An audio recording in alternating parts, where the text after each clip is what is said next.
Welcome back to our channel. இது நான் உங்கள் விக்ரம். ஒரு ஃபுட் டெலிவரி பண்ற பர்சனுக்கு அவர் லைஃப் நடந்த அமானுஷமான சம்பவத்தை தான் நம்ம கிட்ட ஷேர் பண்ணிருக்காரு. அதுதான் நம்ம இன்னைக்கு பார்க்கவும் போறோம். இப்போ நம்ம சேனலுக்கு ஃபர்ஸ்ட் டைம் வரீங்க, சப்ஸ்கிரைப் பண்ணாம பார்த்துருந்தீங்கன்னா மறக்காம சப்ஸ்கிரைப் பண்ணுங்க. பக்கத்துல பெல் ஐக்கான் இருக்கும், அதை கிளிக் பண்ணி ஆல்ல போட்டீங்கன்னா நான் வீடியோ போஸ்ட் பண்ண உடனே உங்களுக்கு நோட்டிஃபிகேஷன் வந்துடும். ஸோ உங்க ஃப்ரெண்ட்ஸுக்கும் இந்த வீடியோ ஷேர் பண்ணுச்சுன்னா மறக்காம ஷேர் பண்ணிடுங்க, லைக் பண்ணுங்க. உங்களுக்கு ஏதாவது கருத்து தெரிஞ்சுன்னா மறக்காம கமெண்ட் செக்ஷன்ல போஸ்ட்டும் பண்ணிடுங்க.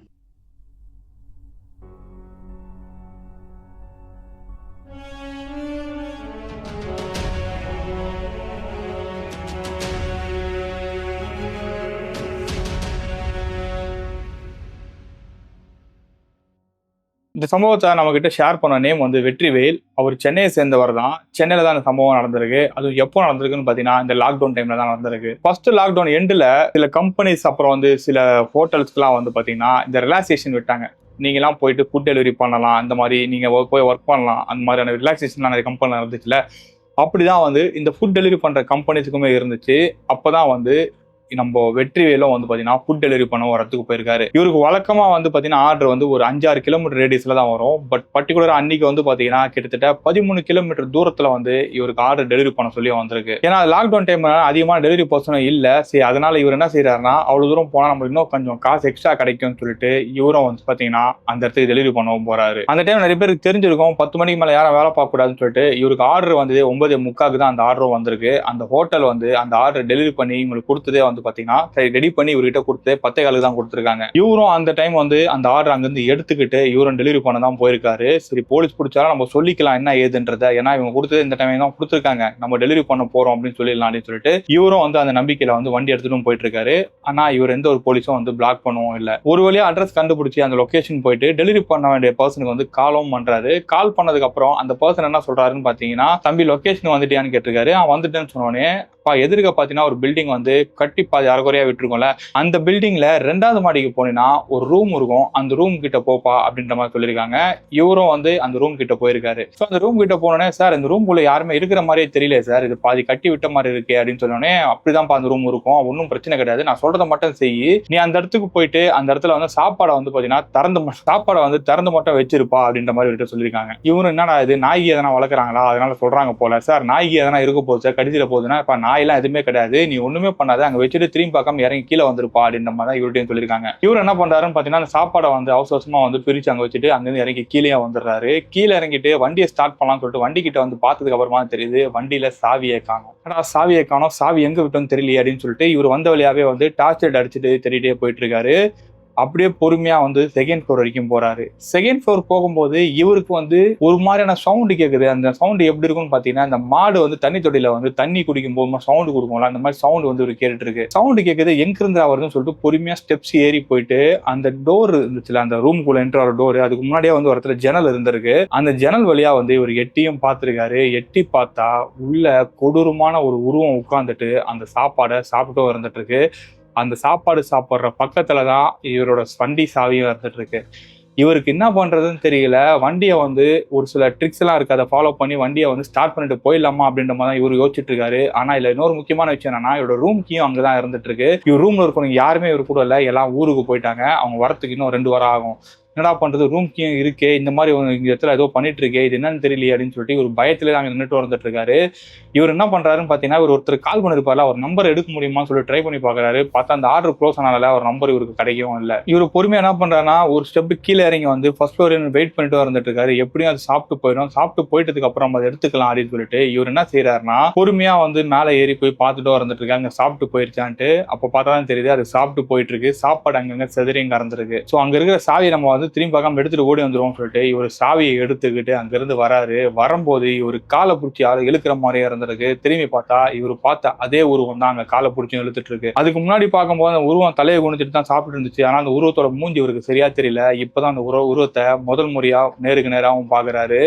அந்த உருவத்தை அவர் எப்படி டிஸ்கிரைப் பண்றாருன்னு பாத்தீங்கன்னா, அந்த உருவம் கிட்டத்தட்ட பேச பார்த்தா மனுஷனோட பேஸ் மாதிரியே தெரியல. அதுக்கு வந்து கிட்டத்தட்ட 6 கண்ணு இருந்துச்சு. அந்த 6 கண்ணுமே வந்து ஒரு கண்ணும் வித்தியாசமா இருந்துச்சுங்க. கண்ணு பார்க்கறது மனுஷன் கண்ணு மாதிரியே தெரியல. பூனை, நாய் இதோட கண்ணுலாம் சேர்ந்தா எப்படி இருக்குமோ அப்படிதான் அதோட கண்ணு இருந்துச்சு.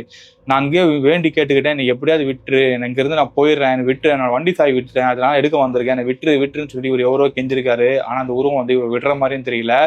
அங்கிருந்து ஒரு காலை பிடிச்சி வேகமா வந்து தரன்னு அந்த ரூம்குள்ள வலிச்சுட்டும் போயிருக்கு. அப்பதான் இவர் குலதெய்வ சாமியை வந்து பாத்தீங்கன்னா மனசுல வேண்டிட்டு சாமியை வந்து பாத்தீங்கன்னா பேர் சொல்லி கூப்பிட ஆரம்பிக்கிறாரு. கூப்பிட ஆரம்பிச்சோன்னு அந்த உருவம் என்ன செய்யுதுன்னு பாத்தீங்கன்னா இவர் காலை விட்டுட்டு அங்கிருந்து போயிடும். உள்ள போய் ஒரு ரூம் இருக்கு, அந்த ரூம்குள்ள ஒளிஞ்சுக்கும் செய்யுது. இவர் சாவி எடுத்தவர் அதுபோல சும்மா இருக்கணும்ல, சும்மா இல்ல கீழே வந்துட்டு என்ன பண்றாருன்னு பாத்தீங்கன்னா இவரோட ஃப்ரெண்டு ஒருத்தர் இருக்காரு, அவருக்கு இந்த மாதிரி விஷயத்துல ரொம்ப இன்ட்ரெஸ்ட். அவருக்கு கால் பண்ணி இந்த விஷயத்தையும் சொல்றாரு. அவரும் அந்த ராத்திரியில் என்ன பண்றாருன்னு பாத்தீங்கன்னா அங்கிருந்து கிளம்பி இவர் சொன்ன இடத்துக்கும் வர்றாரு. பிரச்சனையே இங்கதான் ஆரம்பிக்குது. அவர் ஃப்ரெண்டு வந்ததுக்கு அப்புறம் தான் வந்து அந்த வீட்டுக்குள்ளே ஒரு கூட்டிட்டும் போறாரு. கூட்டிட்டு போய் அந்த பேய் எங்க இருந்துச்சோ அந்த இடத்தையும் காட்டுறாரு. காட்டிட்டு வெற்றியோட என்ன சொல்றாருன்னா, இதுக்கப்புறம் நான் இங்க இருக்க மாட்டேன், நான் கீழே இறங்கி போறேன், எனக்கு ரொம்ப பயமா இருக்கு, நான் இதுல இருந்து எப்படி வெளியில வர போறோம்னு தெரியல, நீயே பாத்துக்கோ அப்படின்னு சொல்லிட்டு இவர் அங்கிருந்து கிளம்பி வந்துடுறாரு. அதுக்கப்புறம் அவர் ஃப்ரெண்டு போயிட்டு என்ன செய்யற எது செய்யறான்னு தெரியல. கொஞ்ச நேரத்துல வந்து அவர் ஃப்ரெண்டு வந்து அலற சத்தம் மட்டும் தான் கேட்குது. கேட்டவொடனே இவர் வேகமா வந்து பாத்தீங்கன்னா மாடிக்கு போயும் பாக்குறாரு. மாடிக்கு போய் பார்த்தா அவர் ஃப்ரெண்டு வந்து பாத்தீங்கன்னா மூலையில இடத்துல மயங்கியும் கிடக்குறாரு. மயங்கி கிடந்தவொடனே அந்த பேய் ஒரு இடத்துல போய் ஒளிஞ்சுக்கிச்சுல, அந்த ரூமை மட்டும் பாக்குறாரு. அந்த ரூமோட கதவு வந்து லைட்டா மூடின மாதிரி தான் இருந்துட்டு இருக்கு. இவர் விறுவிறு நேரா உள்ள போய் என்ன பண்ணாருன்னா அந்த ரூம் கதவை தாப்பால் போட்டு அவர் ஃப்ரெண்டை வந்து எழுப்பி பாக்குறாரு. அவர் ஃப்ரெண்டு எழுதிருக்கவே இல்லை. அதுக்கப்புறம் அவர் ஃப்ரெண்டு மூஞ்சில வந்து பாத்தீங்கன்னா தண்ணியை தெளிச்சு அங்கிருந்து அவர் ஃப்ரெண்டு எழுப்பிட்டு கீழே வந்துடுறாரு. கீழே இறங்கி வந்ததுக்கு அப்புறம் என்ன பண்றாருன்னா 2 பேருமே வந்து பைக் எடுத்துட்டு அவங்க வீட்டுக்கும் போயிட்டு இருக்காங்க. அப்போ ஒரு ஃப்ரெண்டு என்ன சொல்றாங்கன்னா, இந்த டைம்ல நான் வீட்டுக்கு போக விரும்பல, உன் கூட வந்து நான் இங்கேயே இருந்துக்கிறேன்டா, மறுநாள் காலை நான் கிளம்பி போயிடுறேன், இந்த டைம் நான் வீட்டுக்குலாம் போனா தேவலாம் பிரச்சனை வரும்டா, இங்க வேற இந்த மாதிரி நடந்திருக்கு, தேவலாம் பிரச்சனை வரும் வாய்ப்பு இருக்கு அப்படின்னு சொல்லிட்டு அவர் ஃப்ரெண்டு வந்து வெற்றிவேலு ரூமுக்கே வந்து பாத்தீங்கன்னா கூட்டிட்டும் போறாரு. ஸோ கூட்டிட்டு போயிட்டு 2 பேரும் ஃப்ரெஷ்ஷாக போயிட்டு அன்னைக்கு தூங்குறதுக்கு வந்து நைட்டு படுக்கிறாங்க. படுக்கும்போது என்ன ஆகுதுன்னு பார்த்தீங்கன்னா இவர் வெற்றிவேல் படுத்துட்டு இருக்காரு, ஒரு பக்கத்தில் ஒரு ஃப்ரெண்டும் படுத்துட்டு இருக்காரு. பக்கத்துல வந்து ஒரு விதமான சத்தம் வந்து வெற்றிவேலுக்கு கேட்டுட்டே இருக்கு. அது என்னடா சத்தம் அப்படின்னு சொல்லிட்டு இவரும் முழிச்சு பாக்குறாரு. முழிச்சு பார்த்தா அவர் ஃப்ரெண்டு வந்து எழுந்துச்சு உட்காந்து இந்த தியானம் பண்ணுவாங்கல்ல அந்த பொசிஷன்ல உட்காந்துட்டு இருக்காரு. அப்படி உட்காந்துக்கிட்டு ஏதோ ஒரு விதமான மந்திரத்தை வந்து பாத்தீங்கன்னா வேகமா சொல்லிட்டு வந்துட்டு இருக்காரு. அந்த மந்திரம் கேட்கும் போது இவருக்கு தெரியுது ஏதோ ஒரு வித்தியாசமான மந்திரம் மாதிரி இருக்கே, அது என்ன மந்திரம் தெரியலையே அப்படின்னு யோசிச்சுட்டு வந்துட்டு இருக்காரு. அப்படி அந்த மந்திரத்தை கேட்க இவருக்கு இன்னும் பயம் அதிகமா தான் ஆகுது. என்ன செய்யறதுன்னு தெரியாம என்ன பண்றாருன்னா வீட்டை விட்டு இறங்கி கீழே வராரு. கீழே இறங்கி என்ன செய்யறதுன்னு யோசிச்சுட்டு தான் இருந்துட்டு இருக்காரு. அப்போ அந்த டைம் வந்துட்டு இவரு கூட முன்னாடி வேலை பார்த்த ஒருத்தர் வந்துட்டு இருக்காரு. அவர் பார்த்துட்டு இவர் கேட்கறாரு, தம்பி என்னப்பா பண்ணிட்டு இருக்க இந்த டைம்ல இங்க, தேவையில்லாம போலீஸ்காரங்க வந்து நிக்கிறவங்க எல்லாம் புடிச்சிட்டு இருக்கானுங்க, எதுக்கு நின்றுட்டு இருக்க, உள்ள போ அப்படின்னு சொல்லிட்டு அவரும் சொல்லியிருக்காரு. அப்பதான் வெற்றிவேல் வந்து இவருக்கு நடந்த எல்லா விஷயத்தையும் சொல்லியிருக்காரு. அவரும் வந்து பொறுமையா மேல வந்து பாக்குறாரு என்ன ஆச்சுன்னு சொல்லிட்டு. அந்த பர்சனை பார்க்கும்போது தான் தெரியுது, தம்பி இவனுக்கு ஏதோ பேய் பிடிச்ச மாதிரி இருக்குப்பா, எதுக்குப்பா அவனை வீட்டுல வச்சிட்டு இருக்க, இவன் இந்த ரூம்லயே கிடையாது தானே, இவன் யாரு இவன் அப்படின்னு சொல்லி கேட்கும்போது தான் சிவா வெற்றிவேலும் ஒரு விஷயத்த சொல்றாரு. இந்த மாதிரி நான் வந்து முன்னாடி வேற ஒரு கம்பெனில வேலை பார்த்துட்டு இருந்தேங்க, அந்த கம்பெனில வேலை பார்க்கும்போது இவனு எனக்கு பழக்கம், இவனுக்கு இந்த மாதிரியான பேய் விஷயங்கள்லாம் ரொம்ப இன்ட்ரெஸ்ட் ஜாஸ்தி. நான் போன இடத்துல இந்த மாதிரி ஒரு சம்பவத்தை பார்த்தேங்க, அந்த சம்பவத்தை பார்த்தோன்னே இவங்க கிட்ட சொல்லணும்னு தோணுச்சு, சொன்ன உடனே வந்துட்டான், வந்ததுக்கு அப்புறம் தாங்க இந்த மாதிரிலாம் ஆச்சு அப்படின்னு சொன்னோன்னே இவர் என்ன சொல்றாருன்னு பார்த்தீங்கன்னா, தம்பி இவனை வீட்டில் வச்சிருக்காத, உடனே வெளியில அனுப்பிவிடு, இல்லைன்னா உனக்கு தான் பிரச்சனை வரும் அப்படின்னு சொல்லிட்டு அவரும் சொல்றாரு.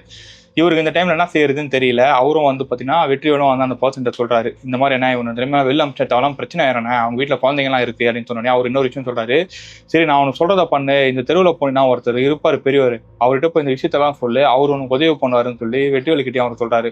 வெற்றி என்ன பண்றாருன்னா அந்த டைமே வந்து வண்டி எடுத்துக்கிட்டு அந்த பெரியவரையும் பார்க்க போறாரு. அவர்கிட்ட போய் நடந்த விஷயத்த எல்லாத்தையுமே சொல்றாரு. சொன்ன உடனே அவர் என்ன பண்ணானா இவரு கூட வண்டியிலேயே கிளம்பி வராரு. வண்டியில கிளம்பி வந்து இவரை பார்த்தோன்னே இவருக்கும் தெரிஞ்சு போயிடுது, இவர்கிட்ட வந்து ஏதோ நெகட்டிவ் எனர்ஜி வந்து உள்ள ஏறி இருக்கு, அதனாலதான் இதெல்லாம் அப்படிதான் பண்ணிட்டு இருக்காருன்னு சொல்லிட்டு அவர் அங்க உட்காந்துட்டே வந்து குரான்ல இருக்கிற ஒரு சில விஷயத்தெல்லாம் சொல்ல ஆரம்பிக்கிறாரு. அப்படி சொல்ல ஆரம்பிச்சோன்னே தான் அங்க உட்காந்து மந்திரம் பண்ணிட்டு இருந்த வெற்றி வந்து வெற்றியோட ஃப்ரெண்டு வந்து பாத்தீங்கன்னா கீழே வந்து புரள ஆரம்பிக்கிறாரு. எரியுது என்னை விட்டுருங்கன்னு சொல்லிட்டு பயங்கரமா கத்தவும் ஆரம்பிக்கிறாரு. இதை பார்த்த வெற்றிக்கு என்னன்னே புரியல, ஏங்க அப்படி எல்லாம் பண்றீங்க, அவன் ஏன் அப்படி பண்ணிட்டு இருக்கான்னு தெரியல, என்ன பார்க்க அமைதியா இரு அப்படின்னு சொல்லிட்டு இந்த பெரியவர் என்ன பண்றாருன்னு பாத்தீங்கன்னா இந்த மந்திரத்தை வேகமா சொல்லவும் ஆரம்பிக்கிறாரு. சொல்ல ஆரம்பிச்சு என்ன செய்யறாருன்னா அவர் கையில ஒரு மூக்குப்பொடி டப்பா சைஸ்ல ஒரு பொருள் ஒண்ணு இருந்துட்டு இருக்கு. அது எடுத்து அதுக்குள்ள இருக்கிற சில பொடியெல்லாம் எடுத்து என்ன பண்றாருன்னு பாத்தீங்கன்னா அந்த ரூம்குள்ள வந்து தூவியும் வர்றாரு. தூவி விட்டுட்டு என்ன பண்ணானா கையில வந்து இன்னொரு பெருங்காரம் டப்பா மாதிரி ஒரு டப்பா வச்சிட்டு இருக்காரு. அந்த டப்பா வந்து அது ஒரு இரும்புல இருந்துட்டு இருக்கு. அந்த இரும்புல இருக்கிற டப்பாவை திறந்து ஜன்னல் பக்கமா வச்சுட்டு இவர் இன்னொரு மந்திரமும் சொல்றாரு. அந்த மந்திரம் சொல்லும் என்ன ஆகுதுன்னு பாத்தீங்கன்னா அந்த இடத்துல வெற்றியோட ஃப்ரெண்டு பருத்து உருண்டுட்டு இருந்தார்ல, அவர் வந்து அந்த இடத்துல ரொம்ப வாந்தி எடுக்க ஆரம்பிக்கிறாரு. அந்த வாந்தி எடுக்கும் போது அந்த வாந்தி யூஸ்வலா தண்ணி மாதிரி தானே வரும், தண்ணி மாதிரிலாம் வராம வாயிலிருந்து வெறும் முடியாதான் வாந்தியா வந்திருக்கு. அப்படி வந்த முடி எல்லாமே என்ன ஆயிருக்குன்னு பாத்தீங்கன்னா அங்கிருந்து பறந்து வந்து அந்த பெரியவரோட அந்த கையில வச்சிருந்த அந்த டப்பாக்குள்ளேயும் பூந்துட்டு வந்துட்டு இருக்கு. அதுக்கப்புறம் அந்த பெரியவர் என்ன பண்ணிருக்காருன்னு பாத்தீங்கன்னா, தம்பி இதுக்கப்புறம் உனக்கு பிரச்சனை எதுவுமே கிடையாது, நான் இந்த தாயத்தை தரேன், இந்த தாயத்தை வச்சுக்கோ, உனக்கு எந்த ஒரு பிரச்சனையும் வராது, இதுக்கப்புறம் அந்த மாதிரி இடத்துக்கு எல்லாம் போகாத தயவு செஞ்சு அப்படின்னு சொல்லிட்டு அந்த பெரியவர் அங்க இருந்து கிளம்பிருக்காரு. அப்போ வெற்றிவேல் கேட்கிறாரு, இது என்னதுங்க, இது ஏன் இப்படி பண்ணிட்டு இருக்கு, யாரு இது அப்படின்னு சொல்லி கேட்கும்போது, அதெல்லாம் உனக்கு தெரிஞ்ச அவசியம் கிடையாது, உனக்கு இருந்த பிரச்சனை நான் காப்பாத்திட்டேன், இதுக்கப்புறம் வந்து இந்த மாதிரிலாம் பண்ணாத அப்படின்னு சொல்லிட்டு அந்த பெரியவரும் சொல்லியிருக்காரு. ஸோ வெற்றிவேலும் வந்து அதை பெருசாக எடுத்துக்கல. ஸோ அங்கிருந்து அவர் என்ன பண்றாருன்னு பார்த்தீங்கன்னா, அவன் ஃப்ரெண்டை வந்து எழுப்பிட்டு, "பா நீ கிளம்பி வீட்டுக்கு போயிரு, என்ன ஆனாலும் சரி நீ வீட்டுக்கு போ" அப்படின்னு சொல்லிட்டு அவர் ஃப்ரெண்டை வீட்டுக்கு அனுப்பிவிட்டு இவர் நைட் அங்கே படுத்து தூங்கிக்கிறாரு. அதுலேருந்து ஒரு 3 நாள் வந்து இவருக்கு எந்த ஒரு பிரச்சனையும் கிடையாது. திடீர்னு ஒரு நாள் இவர் நம்பருக்கு ஒரு கால் வருது. கால் வந்து எடுத்து பேசுறாரு. எடுத்து பேசினா யாருன்னு பார்த்தீங்கன்னா, இவரு ஒரு 4 நாளைக்கு முன்னாடி ஒரு இடத்துல போய் சாப்பாடு டெலிவரி பண்ணியிருப்பார்ல, அங்கிருந்தா அந்த மாதிரி பிரச்சனைலாம் வந்திருக்கும். அங்க இருக்கிற ஒருத்தர் வந்து பார்த்தீங்கன்னா, இவருக்கு காலும் பண்ணியிருக்காரு. கால் பண்ணிட்டு, "தம்பி உன் பேர் வெற்றியான்னு?" கேட்டோனே, "ஆமாங்க வெற்றி தான்" சொன்னோனே, இவர் சொன்ன ஒரு அட்ரஸ் சொல்லிட்டு, "ஒரு 4 நாளைக்கு முன்னாடி நீ தான் அங்க சாப்பாடு டெலிவரி பண்ண போனேன்" அப்படின்னு கேட்டோனே, "ஆமா நான் தாங்க டெலிவரி பண்ண போனேன்" அப்படின்னு சொல்லிட்டு வெற்றியும் சொல்லியிருக்காரு. அப்போ "நீ அங்க எதனா பாத்தியான்னு?" கேட்கும்போது தான் வெற்றி வந்து அங்க நடந்த எல்லா விஷயத்தையுமே சொல்றாரு. "தம்பி இப்ப நீ எங்கப்பா இருக்கன்னு?" கேட்டோனே, இவர் இருக்கிற லொகேஷன் சொல்றாரு. ஸோ அங்கேயே இரு, உடனே அர்ஜென்ட்டா நான் உன்னை பார்க்கணும்னு சொல்லிட்டு அவர் வெற்றியை தேடி அந்த பர்சன் அங்க வந்திருக்காரு. ஸோ வெற்றி சொன்ன மாதிரி அந்த இடத்துல நின்றுட்டு தான் இருந்துட்டு இருக்காரு. அந்த பர்சன் நேரா வந்தவரு, "வெற்றியா பண்ணின்னு?" கேட்டிருக்காரு. "ஆமா நான் தாங்க வெற்றின்னு" சொன்னோடனே இவரை போட்டு அடி அடின்னு அடிக்க ஆரம்பிச்சிருக்காரு. அடிக்க ஆரம்பிச்சுட்டு, "உன்னோட வேலை என்ன? சாப்பாடு கொடுக்குறது மட்டும் தானே, அதை கொடுத்துட்டு போக வேண்டியதானே, எதுக்கு தேவையில்லாத மாதிரி வேலையெல்லாம் பார்த்து வச்சிருக்கேன், முன்னால எங்களுக்கு தான் பிரச்சனை" அப்படின்னு சொல்லிட்டு அந்த பர்சன் சொல்றாரு. அப்பதான் இவர் சொல்றாரு, "ஏங்க அமைதியா இருங்க, நான் வண்டி சாவி அங்கே விட்டுட்டேன், அது எடுக்கலாம் போகும்போது அந்த மாதிரிலாம் இருந்துச்சுங்க, என் ஃப்ரெண்ட் அதில் இன்ட்ரெஸ்ட், சரி அவங்க கிட்ட சொன்னா எதனா ஹெல்ப் பண்ணுவான்னு சொல்லிட்டு தான் அவனை கூப்பிட்டேன், அதுக்கப்புறம் இந்த மாதிரி பிரச்சனை ஆயிடுச்சுங்க" அப்படின்னு சொன்னோடனே, "சரி இப்போ அது என்னதான் ஆச்சு, என்ன பண்ணன்னு?" கேட்டவொடனே, "இந்த மாதிரி ஒரு பெரியவர் வந்தாங்க, அவரு தான் கூப்பிட்டு போயிருக்கான்னு" சொன்னோடனே அந்த பெரியவர் வீட்டுக்கும் கூப்பிட்டு போய் வெற்றி விடுறாரு. ஸோ வெற்றி விட்டதுக்கு அப்புறம் அந்த பெரியவர் கிட்ட போயிட்டு அவங்க அந்த வந்த 2 பேரும் பேசுறாங்க.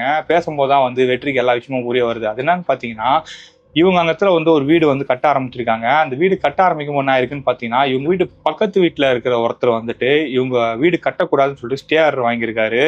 ஏன்னு பார்த்தீங்கன்னா, "உங்க வீடு கட்டினா ரொம்ப டிஸ்டர்பன்ஸா இருக்கு. சோறு ஒட்டி கட்டுறாங்க. எங்களோட ஏசிலாம் வந்து டேமேஜ் ஆகுது" அப்படின்ற மாதிரிலாம் வந்து கம்ப்ளைண்ட் குடுத்துருக்காரு.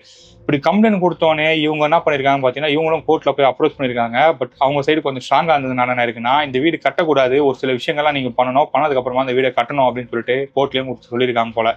ஆனா அவங்க சொன்ன மாதிரி இவங்க பண்ணணும்னு பார்த்தீங்கன்னா, இந்த பெரிய சுவரை வந்து உடைச்சு மறுபடியும் வந்து ரீகன்ஸ்ட்ரக்ஷன் பண்ணணும். அது எப்படின்னா, ஒரு வீடு இருக்கு, அந்த வீடு ஒட்டுன மாதிரி தான் இவங்க வீடும் இருக்கு. இப்போ அதை உடைக்கணும்னா யோசிச்சு பாருங்களேன், மொத்தத்தையும் உடைக்கணும்ல, அந்த மாதிரி தான் ஆயிருக்குது. ஏன்னா இவங்க அந்த இடத்தையும் சேர்த்து தான் வாங்கியிருக்காங்க. அந்த கேஸ் கொடுத்துட்டு வந்து இவரோட ஏசியை வந்து வெளியில மாட்டிருக்காரு, அந்த எக்ஸாஸ்ட் இருக்கும் அது வெளியில மாட்டிருக்காரு. அந்த இடத்துல இவங்க வீடு கட்டினா இடிக்கும் அப்படின்றதுக்காக அவர் ஸ்டேவும் வாங்கியிருக்காரு போல. ஸோ அந்த பிரச்சனையில உங்க வெளியில வரணும்னா இவங்களுக்கு வந்து யாரோ ஒருத்தங்க ஐடியா கொடுத்துருக்காங்க போல. இந்த மாதிரி அந்த வீட்டில் நீங்க ஜின்னை இறக்கி விட்டீங்கன்னா அந்த ஜின்னை எல்லாத்தையும் பார்த்துக்கும். அது வந்து டெய்லி அங்கே இருக்கிறவங்க வந்து புடச்சல் கொடுத்துக்கிட்டு அங்கே எவனே இருக்க விடாது. அதுக்கப்புறம் அவங்க கொடுத்த கேஸும் நிற்காது. அவங்க எப்படியாவது கேஸை வாபஸ் வாங்கிடுவாங்க அப்படின்னு சொல்லிட்டு இவங்ககிட்ட யாரோ சொல்லியிருக்காங்க போல. இவங்க அந்த வேலையும் பார்த்துருக்காங்க. ஆனால் அந்த ஜின்னுக்கு வந்து ரெகுலராக இவங்க சாப்பாடு கொடுக்கணும். அந்த டைம் வந்து இவங்களால அங்கே இருக்கவும் முடியல. அதனால என்ன பண்ணிருக்காங்க அப்படின்னா, சரி ஃபுட் ஆர்டர் பண்ணி கொடுக்கலாம், யாருக்கு தெரிய போகுதுன்னு சொல்லிட்டு தான் இவங்களும் வந்து ஃபுட் ஆர்டர் பண்ணியிருக்காங்க. அந்த ஃபுட்டு தான் வெற்றியோட டெலிவரி பண்ணவும் போயிருக்காரு. அப்படி டெலிவரி பண்ண போன இடத்துல இந்த மாதிரிலாம் ஆயிருக்கு. அப்படி ஆனதுக்கு அப்புறம் தான் அவர் ஃப்ரெண்டு மேலே அந்த ஜின் ஏறவும் செஞ்சிருக்கு. அப்படி ஏறினதுக்கு அப்புறமா தான் வந்து அந்த பாயையும் கூப்பிட்டு போயிருக்காங்க. அந்த பாய் என்ன பண்ணியிருக்காருன்னா, அந்த ஜின்னை அவரோட கண்ட்ரோல் எடுத்திருக்காரு. அவரோட கண்ட்ரோல் எடுத்து அவர் பாதுகாப்பாக தான் வச்சிருந்திருக்காரு. இப்போ மறுபடியும் அந்த ஜின் அங்கே ஏவி விடணும்னா, அந்த இடத்துல விடணும்னா இவங்களுக்கு மறுபடியும் வந்து அந்த பாய்க்கு மறுபடியும் அந்த இடத்தோட ஓனர் வந்து காசும் கொடுக்கணும். இதுதான் அந்த பிரச்சனை. ஸோ அது வந்து இவருக்கு வெற்றிகளுக்கு அப்பதான் தெரிய வருது. அது தெரிய வந்ததுக்கு அப்புறம் வந்து, "நீங்களாச்சா ஜின்னாச்சு, இதுக்கப்புறம் எனக்கு அதுக்கும் சம்மந்தமும் கிடையாது. என்ன இப்படி கூப்பிடவும் கூப்பிடாதீங்க. மீறி என்ன எப்படின்னா கூப்பிட்டு பிரச்சனை பண்ணினா நான் தேவலாம் போலீஸ் ஸ்டேஷன்ல போய் கம்ப்ளைண்ட் கொடுத்துருவேன்னு" சொல்லிட்டு அங்க இவர் வந்து மிரட்டினாங்களா அவங்க கிட்ட சொல்லியிருக்காரு. அப்போ அவங்க என்ன பண்ணிருக்காங்க பார்த்தீங்கன்னா, "தம்பி உன் மேல அந்த தப்பும் கிடையாது. நாங்க தான் தப்பு பண்ணிட்டோம். நீ என்ன பண்ணுவேன்னு" சொல்லிட்டு வெற்றிக்கு வந்து பார்த்தீங்கன்னா கையில் 5,000 கொடுத்து, "இதை பத்தி யார்ட்டையுமே நீ சொல்லக்கூடாது. இந்த பிரச்சனை முடிகிற வரைக்கும்" அப்படின்னு சொல்லிட்டு இவர்கிட்டையும் சொல்லியிருக்காங்க போல.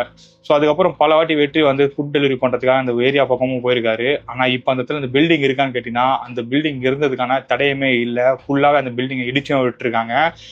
எங்க இவங்க கட்டின அந்த பில்டிங் தான் அடிச்சாங்கன்னு கேட்டீங்கன்னா, அந்த பில்டிங் மட்டும் கிடையாது. அது பக்கத்துல இருந்த பில்டிங் அடிச்சிட்டு இருக்காங்க. இந்த சைடு இருந்த ஒரு பில்டிங் அடிச்சிட்டு இருக்காங்க. 3 பில்டிங் மொத்தமா தரமட்டமா ஆக்கி வச்சிருந்திருக்காங்க. அது ஏன் எதுக்கு அப்படி இடிச்சு வச்சிருக்காங்கன்னு சொல்லிட்டு வெற்றியும் அக்கம் பக்கத்துல விசாரிச்சிருக்காங்க. விசாரிக்கும் போது தான் தெரிஞ்சிருக்கு, இவங்களுக்குள்ளேயே நிறைய பிரச்சனைலாம் இருந்துட்டு இருக்கு. அந்த வீட்டுல ஏகப்பட்ட பிரச்சனை வந்து திடீர்னு யாருன்னா ஒருத்தவங்க அந்த வீட்டுல வந்து இறந்து போயெல்லாம் போயிருக்காங்க போல. ஸோ அதனால வந்து யாரோ ஒருத்தவங்க சொல்லியிருக்காங்க, இந்த வீடு தான் இடிச்சு ஆகணும், இடிச்சுனா தான் வந்து இந்த பிரச்சனை வெளில வர முடியும்ட்டு. அதுக்கப்புறமா தான் அத்தனை வருஷம் ஆசாசியா கட்டின ஒரு வீட்டை வந்து பக்கத்துல இருந்த 2 பேருமே வந்து இடிச்சும் போட்டிருக்காங்க. இதுல இருந்து என்ன தெரியுதுன்னு பாத்தீங்கன்னா, பேராசை பெரு நஷ்டம். நீ ஒழுங்கா வந்து அந்த வீடு கட்டின மூடிக்கிட்டு ஏசி ஓகே வீடு கட்டுறான்ப்பா, நம்ம ஏசியை தூக்கி வேற இடத்துல மாத்திருவோம் அப்படின்னு சொல்லிட்டு மாத்தி வச்சிருந்தானா பிரச்சனையா இருந்திருக்காது. இவனுக்கு வந்து பொறாம தான் உண்மையிலே. இவன் எப்படா நம்ம வீட்டு பக்கத்துல வந்து இவன் வந்து வீடு கட்டலாம், இப்படி வீடு கட்டினா நம்மளுக்கு காத்து வசதி இருக்காது அப்படின்னு சொல்லிட்டு இவன் வந்து பாத்தீங்கன்னா அங்க கிரிமினலா வேலை பார்த்திருக்கான். கிரிமினலா வேலை பார்த்து கோர்ட்ல போய் ஸ்டே ஆர்டர் வாங்கியிருக்கான். இந்த ஸ்டே ஆர்டர் வாங்கினாலும் இவங்க லீகலா ப்ரொசீட் பண்ண முடியல. ஏன்னா இவங்களுக்கும் அந்த மன வருத்தம் இருக்கும், நம்ம காசு கொடுத்து இடம் வாங்கியிருக்கோம், நம்ம இடத்துல எப்படா இவங்க வீடு கட்டக்கூடாதுன்னு சொல்லலாம் அப்படின்னு சொல்லிட்டு இவங்க அந்த கடுப்புல என்ன பண்ணிருக்காங்க பாத்தீங்கன்னா, இவங்க வந்து இந்த மாதிரியான வேலைகள்லாம் பார்த்துருக்காங்க. இதுக்கு சம்மந்தமே இல்லாமல் மூணாவதாக இருந்த ஒருத்தன் ஏன் வீடை ஏன் இடிச்சான்னு கேட்டிங்கன்னா, அந்த வீட்டில் இருந்தவன் தான் ஆக்சுவலாக அந்த வீட்டோட ஓனரு. ஸோ அந்த ஓனர் தான் வந்து பிரச்சனையே கொடுத்துருக்கான். அவன் தான் வீடு கட்டி அங்கே வாடகையும் விட்டுருக்கான். அங்கே இருக்கிறவங்க தான் அந்த பிரச்சனைலாம் பண்ணியிருக்காங்க. ஸோ போனது போது 3 வீடும் போயிட்டுன்னு சொல்லிட்டு அங்கே இவங்க பண்ண ஒரு சில வேலைகளால் என்ன இருக்குன்னு பார்த்தீங்கன்னா, அந்த 3 வீடுமே இடிக்கிற மாதிரி ஆயிருக்கு. ஸோ இதுதான் நம்ம இந்த ஸ்டோரியில கற்றுக்கணும்.